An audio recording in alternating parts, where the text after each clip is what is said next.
সম্মানিত দর্শকবৃন্দ, আসসালামু আলাইকুম রহমতুল্লাহ। আপনারা যারা নানা রকমের সবজি চাষবাস করে থাকেন, যে সবজি চাষবাস করে থাকেন বা টমেটো চাষও যদি করে থাকেন, তাহলে কিন্তু আপনার জন্য আজকের ভিডিওটা অনেক গুরুত্বপূর্ণ। আজকের এই ভিডিওতে আলোচনা করব সবজি গাছে সিনজেন্টা কোম্পানির বলিয়াম ফ্লাক্সি এই কীটনাশকটা দেওয়া কেন এত জরুরি, এই কীটনাশকে কি কি পোকা মারা যায় এবং কতটুকু হারে ব্যবহার করতে হয়, এই সম্পর্কে কিন্তু এই ভিডিওতে আলোচনা করব। তাই আপনারা টমেটো এবং আলু যদি চাষ করে থাকেন, তাহলে কিন্তু এই ভিডিওটা সম্পূর্ণ দেখতে হবে। সিনজেন্টা কোম্পানি, আমি কিন্তু কোনো প্রচারক না, এই ওষুধটা ভালো তার জন্য আপনাদেরকে দিতে বলতেছি। তাই প্রথমে আলোচনা করি সিনজেন্টা কোম্পানির বলিয়াম ফ্লাক্সি এই কীটনাশকটা কি কি সবজিতে দেওয়া যায়। দর্শকবৃন্দ, এই কীটনাশকটা কিন্তু সকল সবজিতে দেওয়া যায়। যেমন ধরেন, আপনারা যারা ধান চাষ করছেন বা ভুট্টা চাষ করছেন অথবা আলু চাষ করছেন, এই সবজিগুলোতেও কিন্তু এই বলিয়াম ফ্লাক্সি ব্যবহার করা যায়। দর্শক বন্ধু, তাহলে আপনারা বুঝতে পারছেন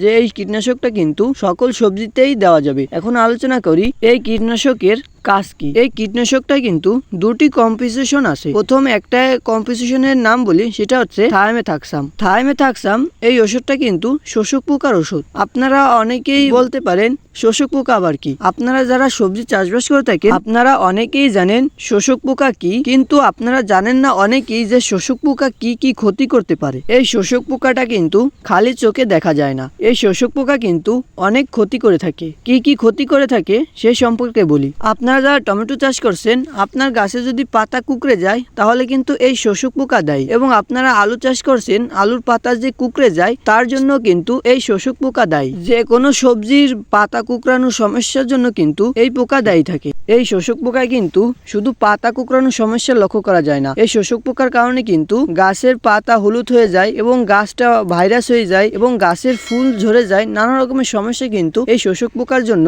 দেখা যায়। কিন্তু আফসোসের বিষয়, এই শোষক পোকটাই আমরা খালি চোখে দেখতে পারি না। তাই আপনাদের গাছের পাতা যদি কুকড়ে যায়, আপনারা এই থায়ামেথাক্সাম গ্রুপের কীটনাশক ব্যবহার করবেন। এই কীটনাশকে আর একটা কম্পোজিশন আছে, সেটা হচ্ছে ক্লোরান্টিন লিলিপন।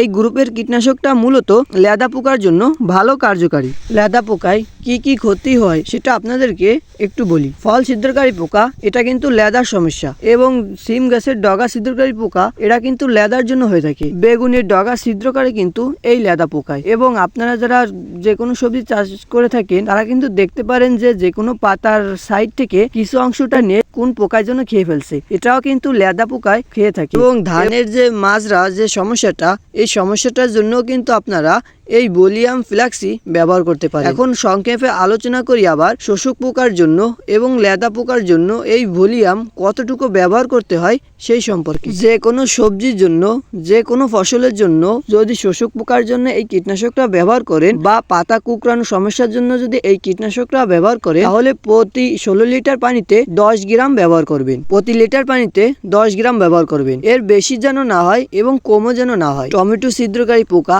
সিম ছিদ্রকারী পোকা, বেগুন ছিদ্রকারী পোকা এবং বেগুন গাছের ডগা ছিদ্রকারী পোকা এবং ধানের মাজরা যে সমস্যাটা, এই সমস্যাটার জন্য এই বলিয়াম ফ্লাক্সি ব্যবহার করতে পারেন। প্রতি লিটার পানিতে 1 ml হারে, অর্থাৎ 16 লিটার পানিতে 16 ml ব্যবহার করতে হবে। এর কার্যকারী ক্ষমতা কিন্তু অনেক বেশি। দর্শক বন্ধু, 50 গ্রাম বলিয়াম ফ্লাক্সির মূল্য হচ্ছে 350 টাকা।